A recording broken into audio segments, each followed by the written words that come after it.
Welcome back into Morning Break. For a species to be invasive, it must be non-native to an ecosystem and cause harm in some way. And WTOC's Simone McKenny has created a 5-part digital series showing us some of the invasive species that are impacting our area.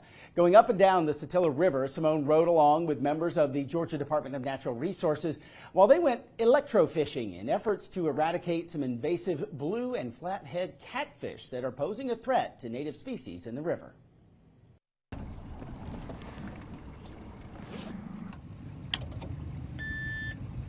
So my name is Jim Page. I'm a senior fisheries biologist with the Georgia Department of Natural Resources. So this is a non-native catfish removal effort, is what we're doing. We're using electrofishing to be able to remove these fish from the river. I think the fish are here. Just from our removal efforts, we've removed over 100,000 fish from 1996 when we first started until now. And as a result of moving those fish out and taking them out of the population, and that's just for flatheads, that's not taking into account blues, we've actually seen some of the areas where historically we had good red breast fisheries that have begun to decline or had begun to decline. We've started to see them rebound as a result of many of those those flathead catfish being removed and taken out of the system. So the place I'm going to start up here has got a lot of old dock pilings right on a bend with a creek, basically a little small creek mouth that comes out. And there may not be fish there today, there's no guarantees, but that's always been a good spot. One boat is a shock boat, one boat is a pickup boat. The shock boat essentially has a 50-foot copper cable that hangs off the back of the boat. It's connected to 2 batteries and into a shock box. So the shock box emits the electricity that goes through the cable, sends the electricity out into the water, and that electrical field draws them up to the boat, top of the water, and then we selectively pick out the fish that aren't native to here. It does not kill fish, it does not in any manner kill them at all. It simply stuns them temporarily for us to be able to access them, to be able to scoop them out if they're not supposed to be there, let them alone and let them be if they are supposed to be there. So there's 2 non-native catfish in the river. There's blue catfish and flathead catfish. Flatheads have been here longer. They've been here since the mid-90s. The native fish, we let them swim off and go back to their home and do their thing. And then we take those fish that we remove back to the office and collect our basic biological data from there. So we have a plethora of fish that are native. We have several catfish species, from channel catfish to white catfish. There's multiple species of bullhead catfish.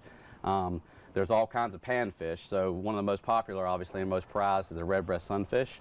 Those are ones that people have been fishing for here for generations. Largemouth bass are highly prevalent. We've got a few protected species, so things like sturgeon, Atlantic sturgeon, short-nosed sturgeon. There's an abundance of sunfish and other panfish species that call this place home, that reside here. That's what we're trying to protect by removing these non-native fish, these non-native catfish. It's a tough thing for him, but for the ecosystem at large, it's a very good thing to have these fish be taken out of here, because again, they don't belong here, and the impacts they can have here can be tremendous and can be very bad. One of the interesting things that we've seen with this project is, because of the amount of removal that we're doing, the fish also have somewhat changed. This is for flatheads. They've sort of changed some of their reproductive strategy, we think, as well, because we're actually seeing fish mature and become gravid or become reproductive females, if you will, at a much younger size and much younger age than historically either we've seen them in the river or they've seen them in other areas. We have a limited number of people that cover this river on a professional basis, and so we need the help of the public to go and be our eyes, our additional eyes and ears out on the water, and report things that seem unusual to them, that don't seem right. Again, that's why we're here, is to serve the public and to help make sure that these ecosystems are protected and that they're sustainable.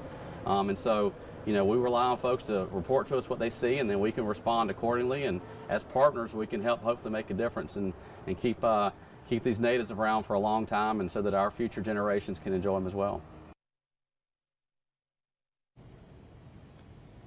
Well, back into the studio. Simone McKenny joining me now. You picked the right day to come into the studio when it's nice and gray outside and a beautiful day on the river. This is a fun, interesting series because it's going to highlight things that I think maybe a lot of us don't necessarily think about, invasive species. and don't even think about like the impacts that it's having on our rivers, our coastlines, and things like that. Absolutely. I talked to a lot of experts throughout this series, and it's an everyone problem. Even though we might not encounter some of these species on our daily basis, but it affects everyone in some way.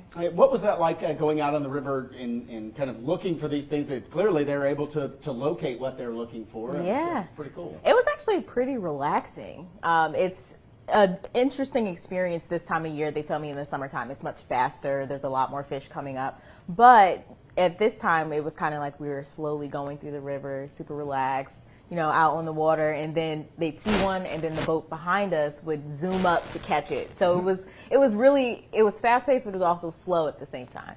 The series is called Not From Around Here, Yeah. which I kind of joked at, you know, we always say, okay, are you from here? Are you coming here? It has nothing to do with individuals. This is all about living things that are out there, but it's not just fish, not animals. You got plant life as well. Yeah, so we got plants. We have the yellow-legged hornet that we talked about a couple months ago that just came to Savannah. We have that is a Cuban tree frog right, right there.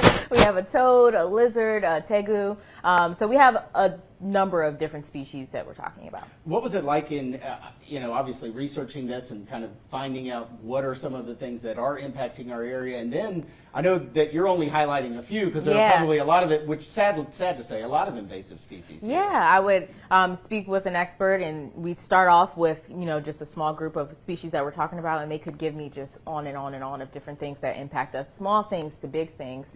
So it was very interesting, and it's kind of one of those moments where you have to, you know, pick and choose which ones you're going to highlight because there's only but so much time. I could do this series all year long, but it was really exciting. What's your biggest takeaway after putting the stories together, and what do you hope people get out of this? You need to report it if you see something. So if you see one of these invasive species, if you watch the series and somehow, some way they come across your path, you know, reach out to DNR. There are so many ways for you to report them, whether it's online, through the app EdMaps, kind of just taking a picture and sending it to them. You don't always need to capture it, I guess you can say. You can take a picture and let someone know, or you can just get guidance from DNR for the best thing to do. And are there areas that they say that, you know, you tend to spot some of these things more? I mean, obviously you're on the river, that's where you're going to spot the catfish, but I mean, in certain areas of our region where you might see some of these? Honestly, it varies. It depends on where you are and what's in the area you're in. So like, I can't give you a specific place, so it just varies. Give folks the specific place where they can watch the series. I can do that. So you can go to WTOC.com. Those stories will be online, as well as our WTOC apps. So for Apple TV, Amazon, Roku, you download the WTOC Plus app, and you'll see this picture right here of Not From Around Here.